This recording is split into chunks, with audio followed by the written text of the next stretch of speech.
Во затворот Идризово утре ќе има посета. Косовскиот заменик министер за правда Блелим Салаху заедно со домаќинот Агим Нухију ќе ја посети управата на Идризово. Но за други активности и посети на затвореници нема никаква најава или одобрување, ни рекол од управата на најголемиот македонски затвор.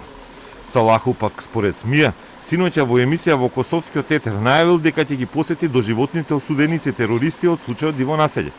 Косовскиот заменик министер во емисијата тврдел дека домаќинот Нухију одобрил таква посета на затвореници за да ги провери условите во кои ги издржуваат казните за тероризам и кумановските настани од пред 6,5 години, кога загина 8 полицајци и над 50 беа ранети и повредени.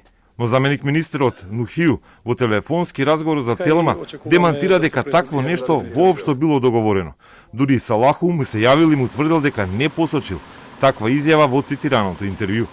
Колегата ќе дојде во посета и се интересира за условите во затворот Идризово за осудените на доживотен затвор. Нема барано никаква дозвола за посета и тоа оди првично преку Министерството за надворешни работи, па преку Министерството за правда. Ќе се сретнеме со затворската управа во која ќе биде информиран за условите во кои се сместени, пристапот до правните инструменти и за почитување на човековите права. За една недела ова е втора политичка изјава за случајот Диво населје. Откако предходно, по договорот за влегување на алтернатива во владата, Заев и Гаши најавија меѓународна проверка и анализа на пресудите на неколку случаи, меѓу кои и Диво населје. Во процесот беа осудени вкупно 33, од кои 7 на доживотен затвор, а 13 добија максимални затворски казни од 40 години. И сега сите се во жалбена постапка пред Врховниот суд. Поголем дел од осудените се од Косово, а во мај 2015 беа дел од Кумановската терористичка група. Се уште не се расветлени околностите за нивното доаѓање и дали биле ангажирани од некој од Македонија за да предизвикаат инциденти.